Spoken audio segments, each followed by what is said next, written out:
Another top 5 mysteries. Let's see what's up.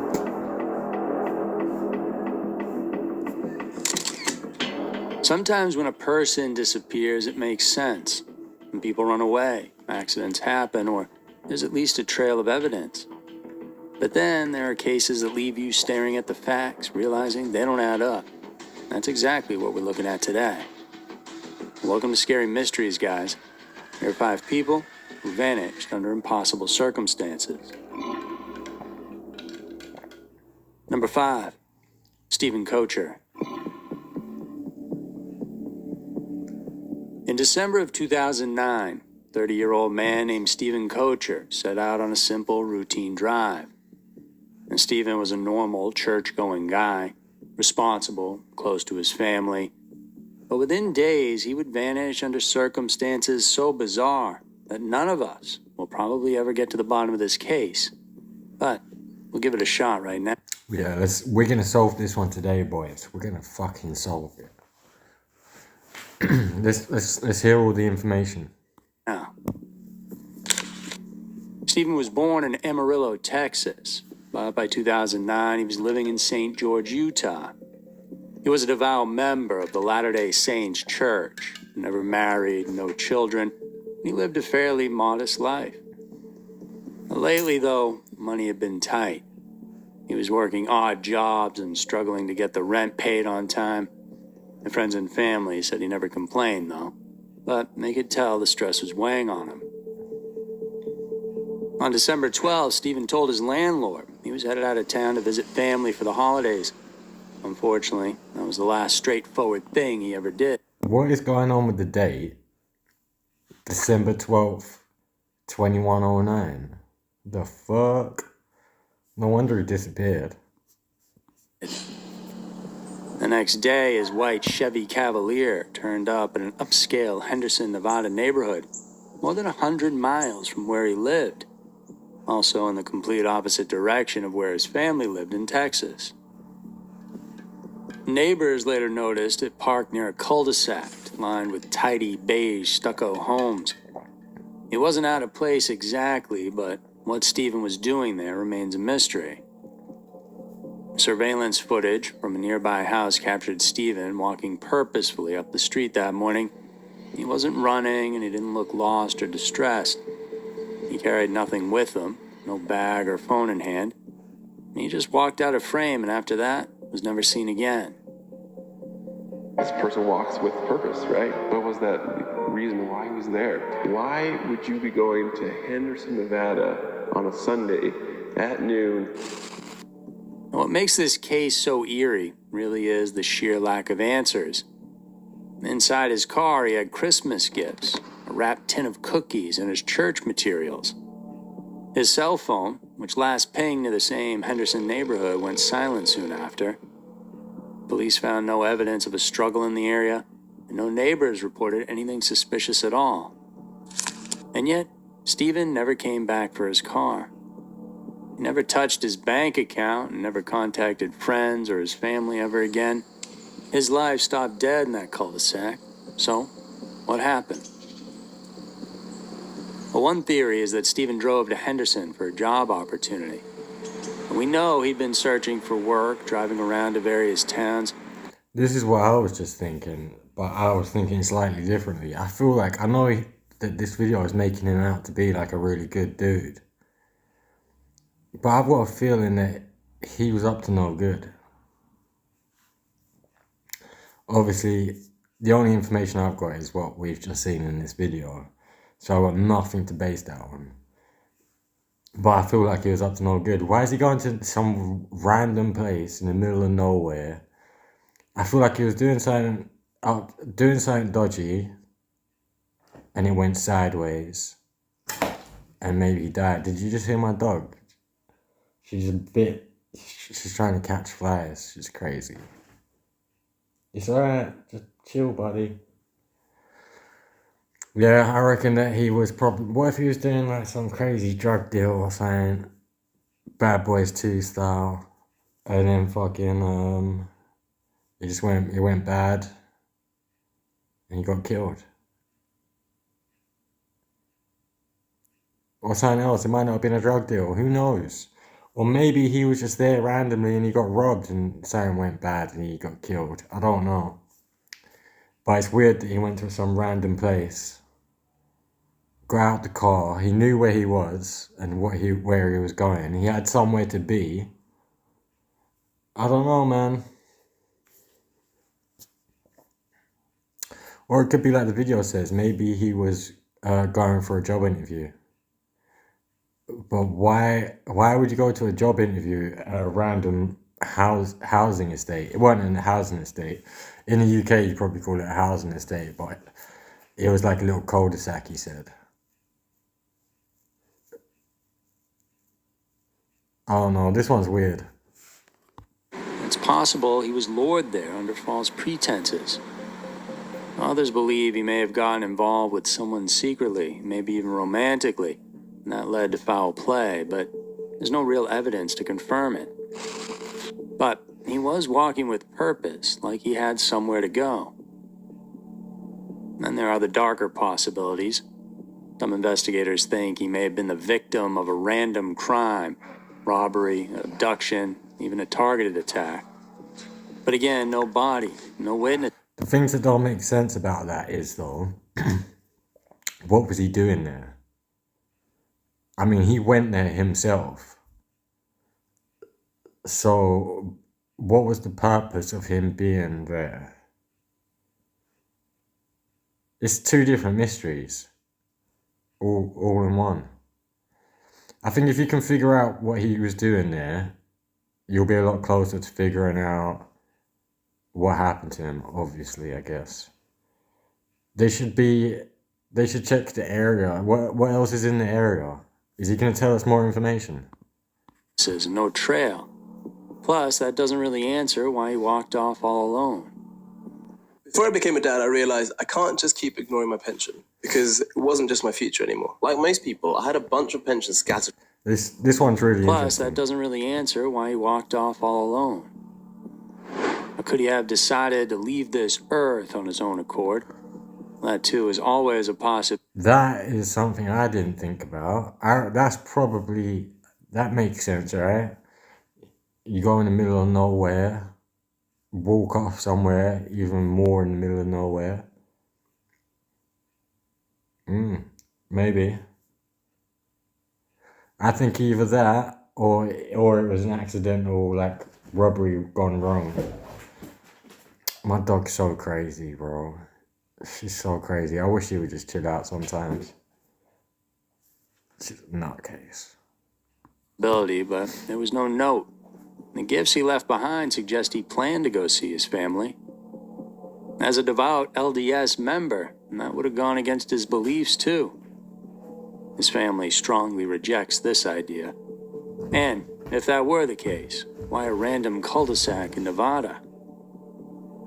So if he's alive and he knows who he is, I have a hard time imagining he would just be gone and stay away from our family. Fuck. Dog made me jump, bro.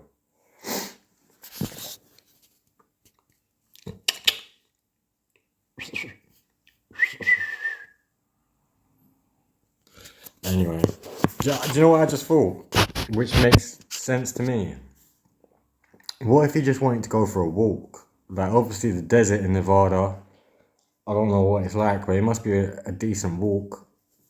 He might have just wanted to go for a walk, parked up nearby, left the car, maybe he got hurt, maybe, I don't know. This one's really crazy. Today, the disappearance of Stephen Kocher is one of Nevada's most perplexing mysteries. It's one that continues to haunt his family and anyone who looks too closely at that last grainy clip of him walking up that street. Like he had somewhere to be, when in reality, he was headed toward nothing we understand or someone with bad intentions. Number 4, 8 blocks. I have no clue about that one, the first one. I think we're going to have to put that one down as unsolved, boys. Let's check out the next one. We'll solve this one. On the morning of June 13th, 2001, 19-year-old Jason Jolkowski left his home in Omaha, Nebraska. He wasn't planning on being gone long, just an 8-block walk to meet a coworker for a ride to his shift at a local radio station. Though somewhere between his front door and that meeting spot, Jason disappeared. Just up and vanished into the ether. More than 2 decades later, not a single trace of him has ever been found.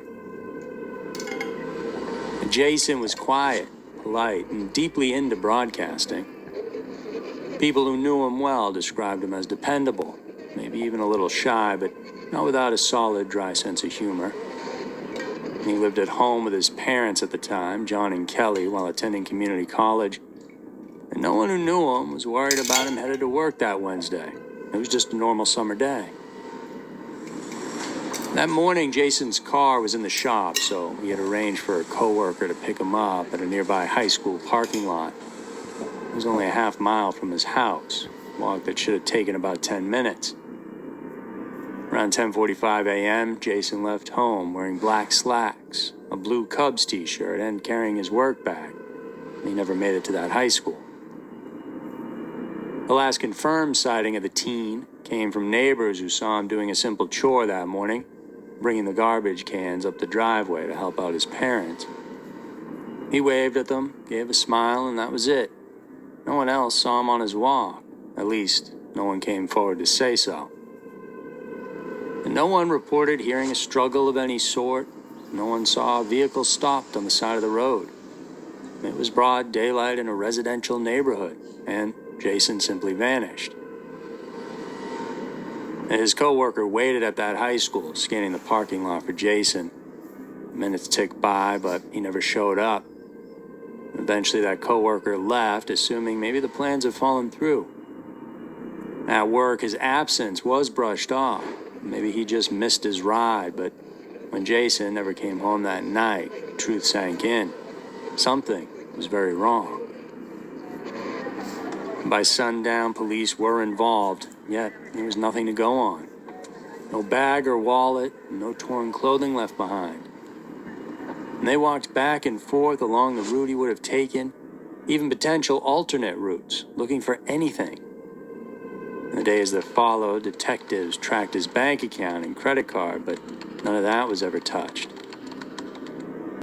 And so, because of all this, the investigation stalled almost immediately. There was literally no evidence of an abduction, no trace of a voluntary escape. Jason had no money, no car, no reason to disappear. None of it made sense. There's no leads. Nobody saw anything. And, the detectives just didn't find anything. So there's no way of knowing. For his parents, the agony was unbearable. This one is weird. Like, a 19-year-old dude at 11 in the morning. I don't think he got abducted. I reckon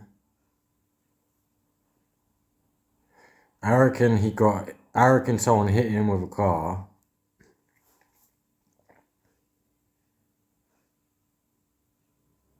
I reckon someone accidentally killed him and then just cleaned it up or whatever. There's a new Netflix documentary. I can't remember what it's called.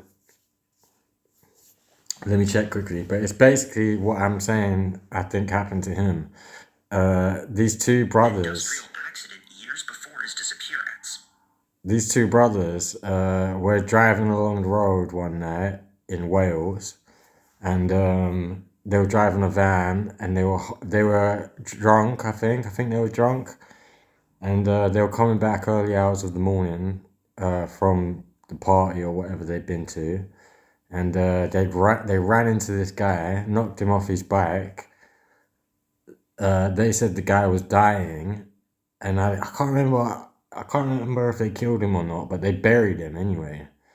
And they never got caught until, I think 10 years later, one of the brothers is marrying some chick, and then he tells her what happened, and she obviously tells the police. But I reckon something like that could have happened here. Because how else are you going missing at 11 in the morning? As a 19-year-old man, so like you're strong. There's not really many things that can happen to you. So yeah, I reckon he probably got hit by a car or something and someone cleaned it up. Either that or this one, there's probably 90% chance it's this. It's aliens. In the years following this incident, they pushed for greater awareness of missing young adults.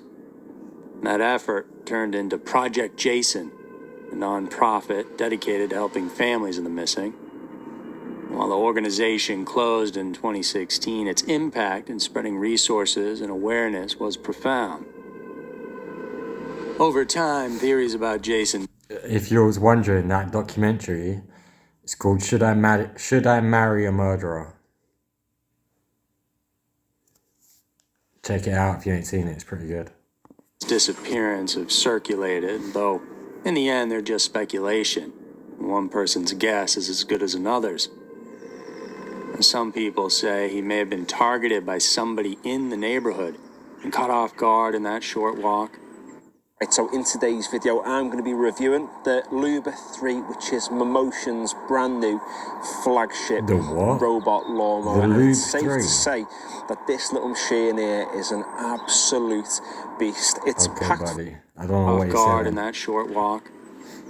It is possible that no one would have seen anything if he had just exited his house and then some person took him somewhere and did something or left him where no one will ever find him. If that's the case, though, who and why? It's not like they got any cash from it. Others think it was a crime of opportunity, an abductor happening to pass at the exact wrong moment.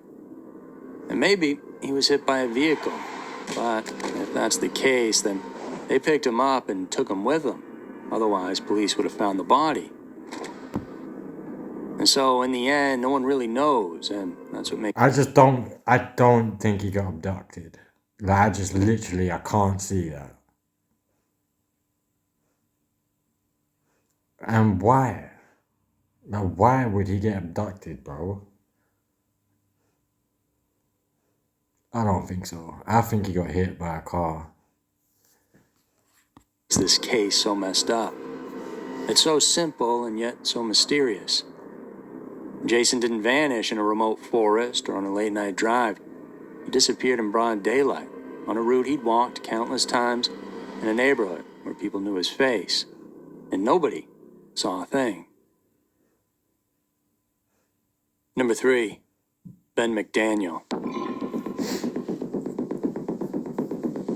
On the afternoon of August 18, 2010, 30-year-old Ben McDaniel walked into the clear blue waters of Vortex Spring, Florida, suited up for a deep dive. Security cameras captured him descending toward the cave system, a place known for danger even among seasoned divers. Hours passed by, but Ben never resurfaced. Now, at first, it looked like a diving accident, but when rescue teams searched the caves, even pushing further than anyone had before, they found... Hold up. I swear I just watched a video about this guy. Where did I watch it? Hold up.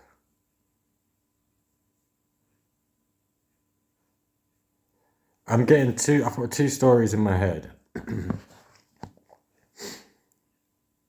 One is the one where that guy... Oh, which one is it? I know which one this is. Because the other one I was thinking of is just normal cave diver. It's not underwater. The one I thought it could be, that's just the normal cave one, is the one where that guy, he took the wrong turn. Like, everyone knows this story, I think. If I could remember the name of the cave, you'd know exactly what I was talking about. I can't remember what it was called.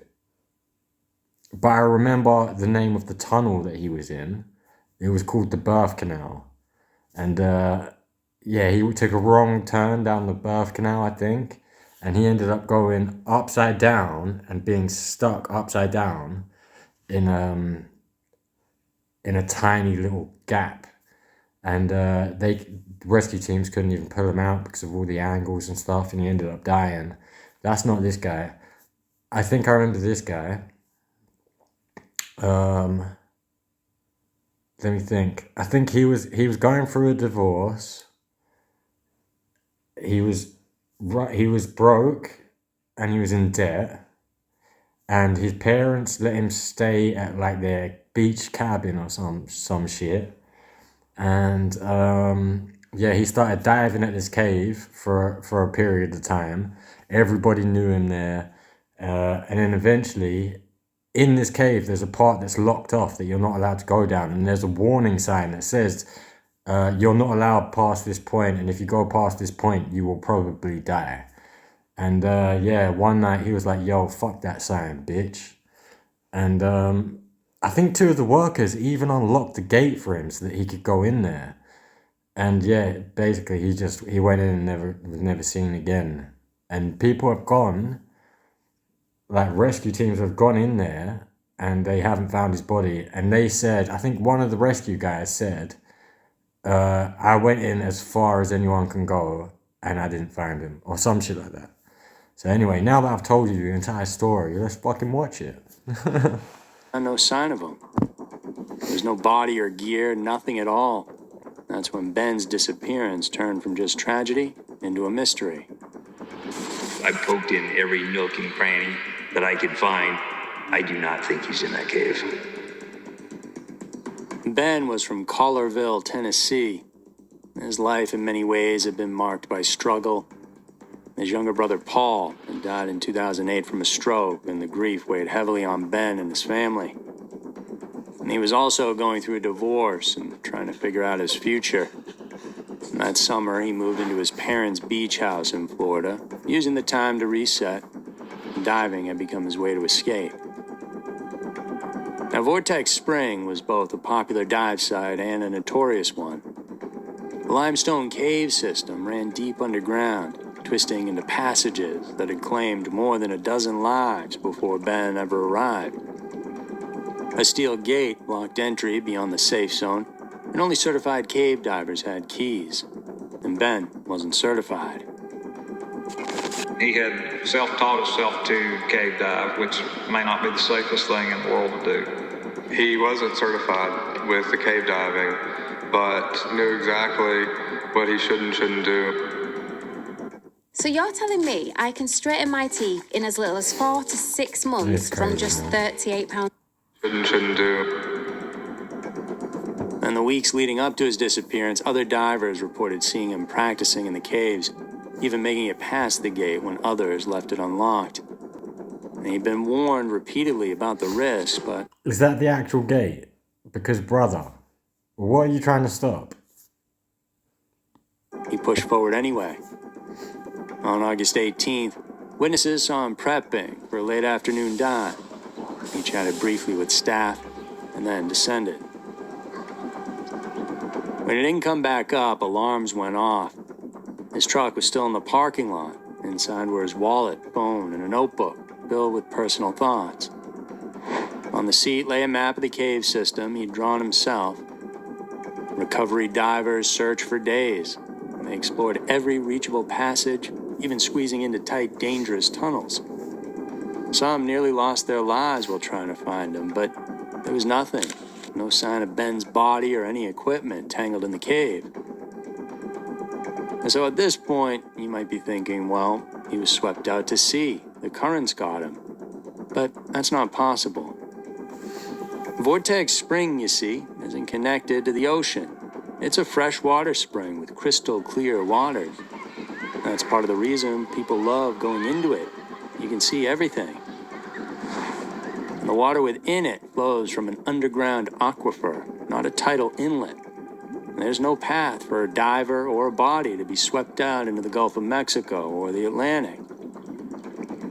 And this spring has an outflow, not an inflow. So water is pushed up from the aquifer into the spring pool, which means the current pushes outward, not downward into the cave system. With those being the facts, some believe his body lies deeper than anyone has ever gone before. trapped in a hidden crevice of the cave system. If that's the case, you have to wonder why. Was it a mistake? Bravado of thinking he could go down deep and come out, only to find himself trapped? Or, as others have suggested, did he stage his own disappearance, slipping away from a life of pressure and pain? His family put up a $30,000 reward and hired private divers, all in an effort to answer some of these questions. But the mystery only deepened.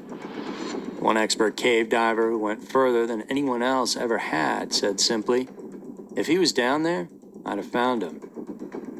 Some of the best body recovery divers and best cave divers around attempted and looked and thoroughly searched that cave, and he's just not in there.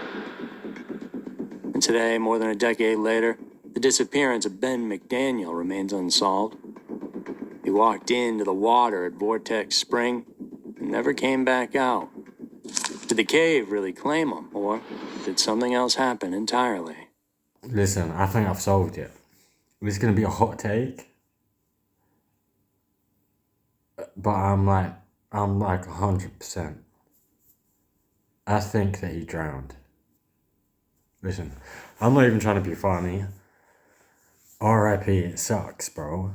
But listen, at a certain point, sometimes it's just your fault, bro. Like, listen, there was a sign on the cave saying, "Don't go past this sign because you will die." And he was like, "Yeah, let's try that." Listen, that's like putting a sign on the top of a mountain saying, "Don't jump because you will die." And then someone going up to the top of the mountain, reading the sign and being like, "Hold my beer. I'll see you at the bottom." Like, I'm sorry, I know that's dark, but fuck, man. Listen, if you don't want to, you don't have to do dangerous things. You just don't have to do it. Listen, I'm never, ever, ever going to die in a cave diving. That's a guarantee. But it's because I'm never, ever going to go cave diving. I'm not going to lie to you. And if anyone ever asks if anyone ever asks me to go cave diving, or tries to entice me to go cave diving, I'm going to show them this video, bro, because I don't tempt fate. And now that I've said this, I can never ever go cave diving, because the time that I do is the time that I'll die, because I literally just said I would never die cave diving. So there we go. Listen, that was a bit of a rant. R.I.P. to this man, it sucks. No one should have to die early. And you know what? I could be wrong. Maybe he did fake his death.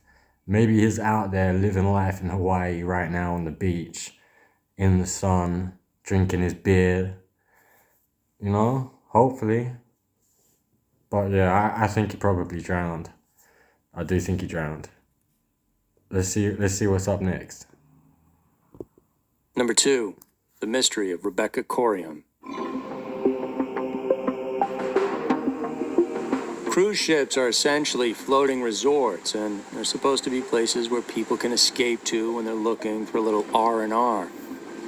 But in March of I can't lie, people always talking shit about cruises. I've always wanted to go on one. I've never been. But yeah, whenever I hear people talking about cruises, they're always talking shit about it, about how bad they are, and fucking people always getting sick, and yeah, that's pretty much it, innit? People getting sick, and it just being like I think, I don't know what it is, but people do chat shit about cruises. But I'd go on a cruise. Why not? 2011, a 24-year-old British woman named Rebecca Corium. I guess we're about to find out why not. They're essentially floating resorts, and they're supposed to be places where people can escape to when they're looking for a little R&R. But in March of 2011, a 24-year-old British woman named Rebecca Corium stepped onto the Disney Wonder as a crew member and never returned. What happened in the hours before her disappearance has fueled one of the darkest mysteries the cruise industry has ever faced. everyday essentials has ever faced. Rebecca was from Chester, England, and had landed what many considered a dream job, working as a youth activities counselor for Disney Cruise Lines. And she loved travel, and loved working with kids, and by all accounts, she was outgoing and full of life, and had a strong bond with her family back home. On March 21st of 2011, the Wonder left Los Angeles for a week-long cruise to the Mexican Riviera, Puerto Vallarta, Cabo San Lucas, all the spots tourists would want to go. Everything was going well. However, the next morning, early at around 5:45 a.m., Rebecca was captured on the ship's internal CCTV system. She looks really upset. 5:45 a.m. as well. What can upset you at that time in the morning? She's either woken up to some terrible news, or she's from the night before and she hasn't gone to sleep yet. But she looks like she's in clothes that you would wear if you was just getting out of bed. So I feel like she's just woken up and she's had some bad news. Let's see what they say. She was in the crew area, wearing men's clothing and speaking on one of the internal phones. And to this day, investigators have never revealed who she was calling. But what's chilling about this footage is her demeanor. According to those who've seen it, she looked upset. They look like completely different clothes from the back to the front. At least the jumper looks different. I don't know, and the jeans as well. She's got a belt on the right side, but I don't know. Distraught even. And at one point, she tucks her hair behind her ears as if trying to collect herself. After hanging up, she walks away, and that's the last confirmed sighting of Rebecca Corium. When she failed to show up for her morning shift, crew members started searching. And by 9 a.m., the announcement came. Will Rebecca Corium please report to guest services? But she never did. Then every crew member was ordered into a room for a full head count, and Rebecca was the only one who didn't show. And so then, somewhere between 5:45 a.m. and 9 a.m., she vanished. The official story put forward by Disney and Bahamian investigators, since the ship was registered in the Bahamas, was that Rebecca had been swept overboard from Deck 5, possibly by a rogue wave. They pointed to a pair of flip-flops found near a crew pool as evidence, but her family never believed it.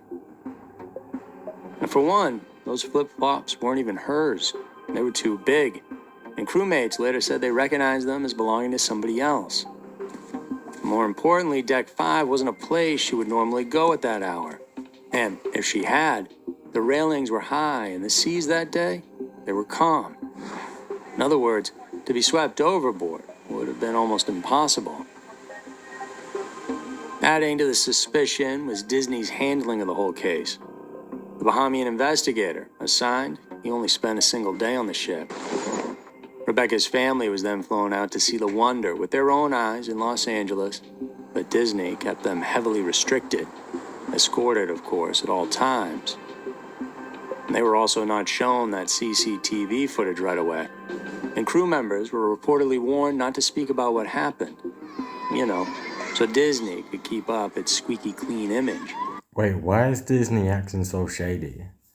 So they wouldn't let them walk freely around the boat, the parents I'm talking about. They wouldn't show them the CCTV straight away. And they told the staff not to talk about it. That doesn't look great.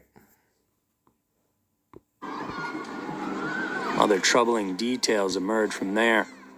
Rebecca had apparently been in an on-again, off-again relationship with a female crew member, and some suggested she may have been under stress about it.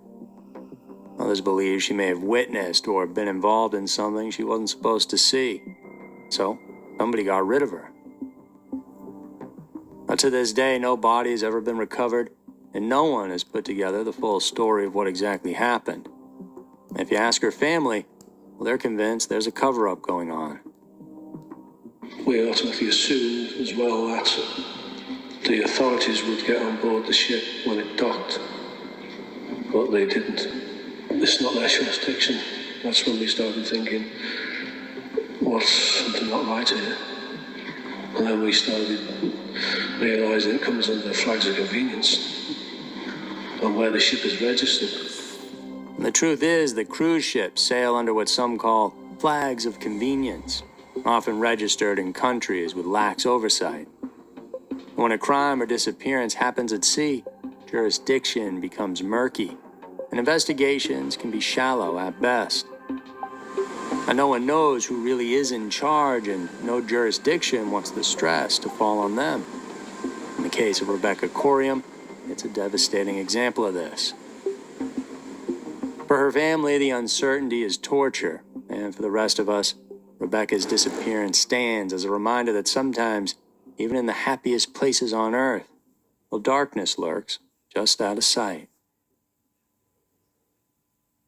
Number 1, vanished on camera.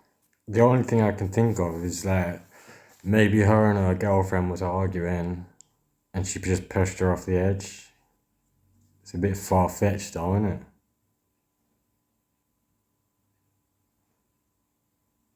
I wanna know who she was on the phone to. And I wanna know who them flip-flops belong to. Because she was wearing men's clothes as well, which is weird. It makes me think she stayed at someone else's that night. So I wanna know whose flip-flops and clothes they are, and if it's the same person. And then I would find out why she's wearing her the clothes. I don't know, man. Shady shit. What do you think?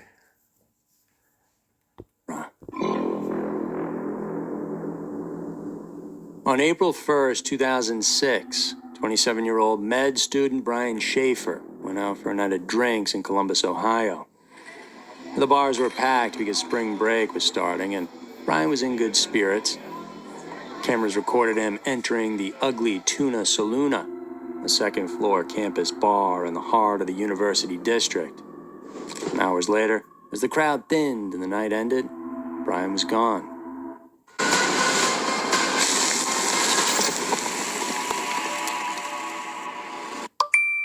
I tried this earlier just out of curiosity. You basically enter details like your name into this free refund check. What makes his disappearance so disturbing is this. Surveillance cameras captured him going in, but never coming out. So, where'd he go? Brian was a second-year med student at The Ohio State University. He was ambitious, intelligent, and still reeling from a personal tragedy. His mother had died just weeks earlier from a long battle with cancer. And while he put on a strong front and seemed upbeat, those close to him could tell that underneath he was struggling.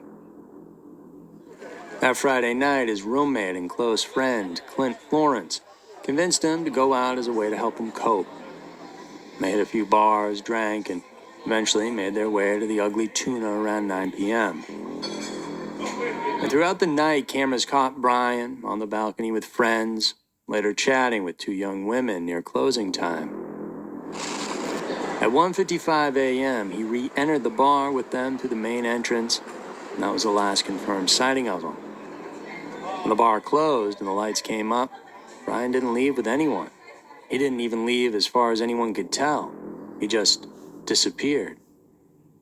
In the video, you'll see the Columbus police officers standing there, 2 and 3 at a time. If somebody wanted to take Brian and remove him from there, or if Brian wanted to stake out, you're certainly not going to do it from a location that's got police officers standing there, armed, cameras, and you're just not going to do it. It's too much of a risk. Investigators scoured that surveillance footage looking for answers.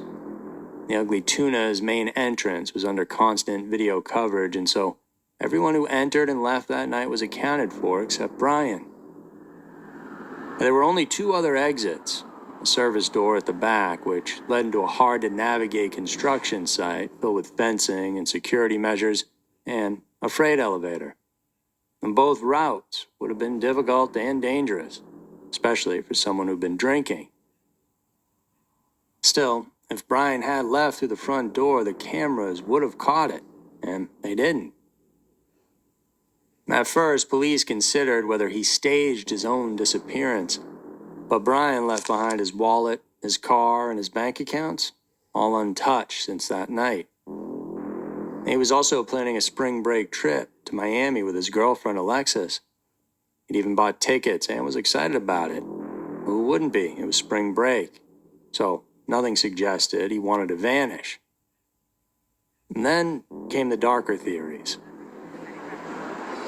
It's been suggested that perhaps Brian was attacked inside the bar, targeted by someone. That something could have happened in a blind spot the cameras didn't cover, and that his body was somehow removed through the construction area and brought somewhere else. That sounds a bit crazy to me. I don't think that happened. Listen, if you're having a fight in a bar, the whole bar knows. Even if it wasn't a massive fight, if there was a fight in the bar, the whole bar knows. They would have said, oh yeah, I saw that guy, he was fighting earlier. So I don't think that. I think he smokes. I think that's why he kept going out the front and sitting on the balcony. I think he kept going out for cigarettes probably. And I reckon, for whatever reason, look, so the main entrance is on camera, yeah? So you know 100% he didn't leave through the main entrance. But you know he's not, 100% you know he's not in the bar either. So that means he definitely left out of one of the other two doors. I reckon he was drunk, he went out through the construction thing, maybe just filling some cement or some shit. I know that sounds crazy, but like, what else? Or what was the other one? The other door led to an elevator. What kind of doors are these, bro? Like, one leads to an elevator shaft and one leads to a construction site. Like, what the fuck? Lock the doors, bro. What the fuck, bro? Of a bar. Like, are you asking for someone to have an accident? I think that one's pretty much solved as well, bro. Someone needs to lock up them doors, bro. Some have even pointed to Clint, his friend, who was reportedly uncooperative with investigators and refused to take a polygraph. Now, police never named him as a suspect, but the lack of cooperation is a bit odd. Yeah, I can't lie, that's mad suspicious. Like, if your friend, I don't know, is it? It might not be mad suspicious, but it is definitely suspicious. What do you reckon, boys? Another possibility is that Brian slipped out through the service exit into the construction zone, became disoriented, and had some sort of accident. But extensive searches of the area turned up nothing, not even a scrap of clothing. Over the years, the case has only grown stranger. In 2020, a photo circulated online of a homeless man in Tijuana who looked eerily similar to Brian, sparking hope that he'd resurfaced alive. The FBI, though, later analyzed the image and ruled it out. How? That looks pretty good to me.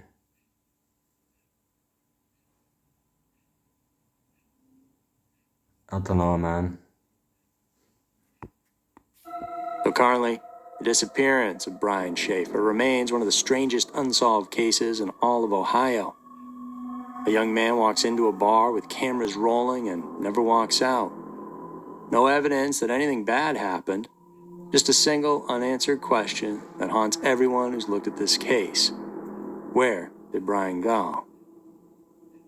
You know, but I think the main question always came down to, is he dead or did he run away? Those are the two main, you know, and like, how could somebody leave and how could he do that to me? And obviously that's impossible. And so something horrible must have happened. So there were 5 people who vanished under impossible circumstances. And people shouldn't just disappear, not without a reason and not without a trace. And yet, these stories show us just how fragile reality can be, how a simple moment can open up into an unsolvable mystery. Appreciate you stopping by today. And if you enjoyed this episode, go check out some more, and for even crazier stories, go check out our exclusive Scary Mysteries Vault. So that was actually crazy. That was really good. I really like that one. Some of them were crazy. I think 3 of them were like pretty obvious, and then 2 of them were just insanely insane. Crazy shit, boys. Crazy fucking shit. Listen, leave a like, comment, subscribe, and I'll see you on the next one. Peace. Listen, if you want me to react to anything, just comment it down below. Just type the whole title of the video and I'll type it in and find it and I'll react to it. Peace.